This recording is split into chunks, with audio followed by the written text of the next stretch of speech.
of the only begotten one. Now watch this. Because in order to have relationship, say the greater must extend to the less. That's why religion doesn't work. Because religion is the less extending to the greater. No, if there's going to be a relationship, the greater has to extend to who?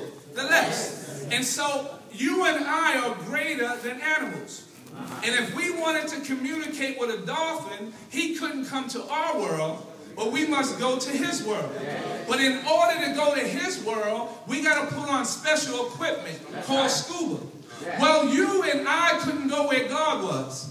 And he couldn't come here, but he came as a man, and he had to put on special equipment called flesh. And so he wanted to extend a relationship with us, because he understood the principle that if you want a friend, you must first show yourself friendly.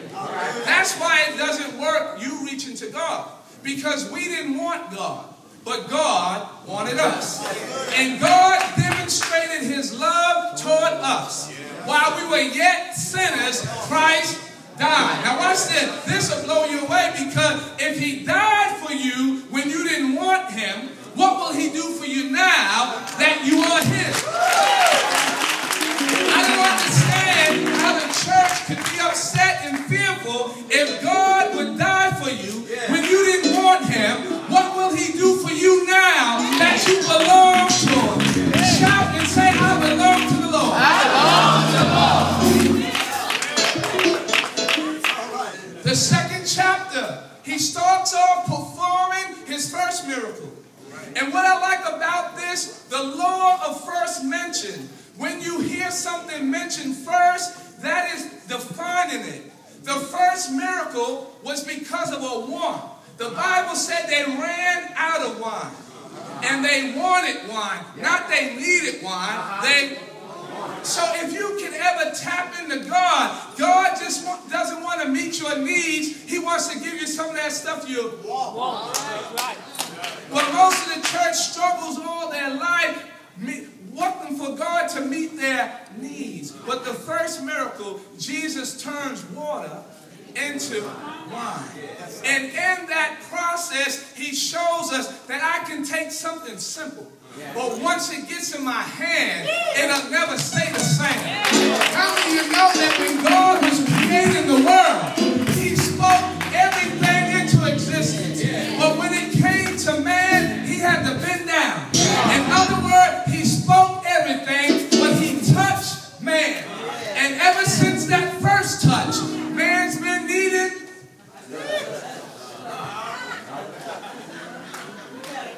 So, second chapter, Jesus makes a believer out of them by showing them that I can take, say seed time, harvest. Say seed time, harvest. And God said, I'm so bad, I can take time out of the process. Because you can, in order to get wine, you got to go through what? Process. You got to plant a vineyard, and then you got to get the grapes. Then you got to squat. So there's a process. But how many know when God gets into something, what took other people 2 years to do, you can do it in a month. Somebody jump up and say, I know that's right. Am I dealing with anybody who know they got favor? Favor will let you take less and do more with it. If you believe it, shout yes. I'm going now.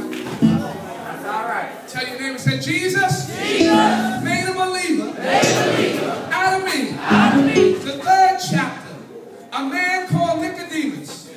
You thought that cartoons came up with Nick at night. If you read chapter 3, Nick came at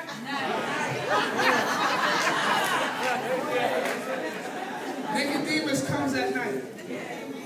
Because he doesn't want his other comrades to know that he's interested in who Jesus is. Now watch this. This is what he says. He says, we know. Say we.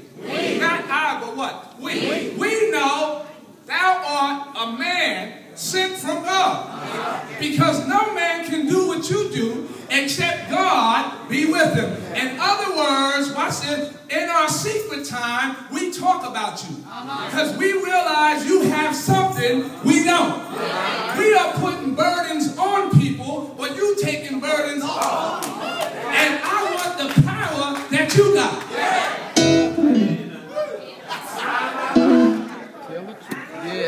We know. In other words, it's teaching you that if you just stay connected to God, there'll be a difference between you and everybody else. Because without Him, I can do nothing. That means, but with Him, I can do what? All things. So He was saying, you have power and we don't. We're very eloquent with the word, but we have no power. Isn't it funny nowadays we have so many leaders that have all these titles on their name? Reverend Doctor so-and-so. So many doctors with no medicine. All right.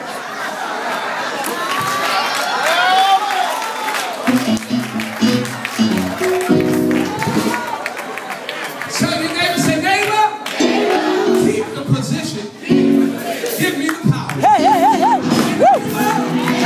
Keep the position. Give me the power. Amen. That's what I say. Woo!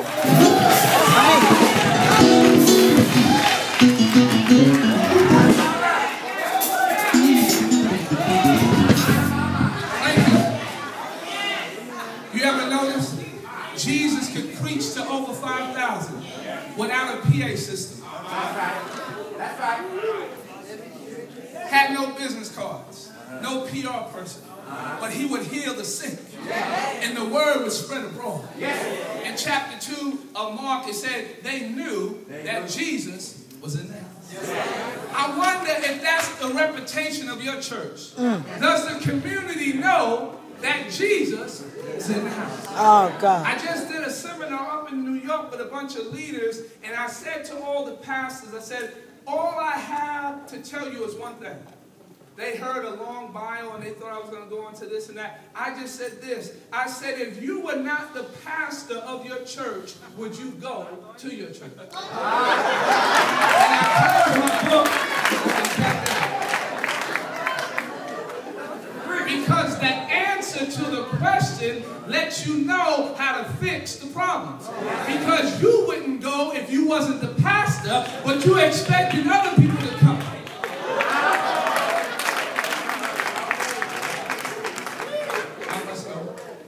Chapter 4.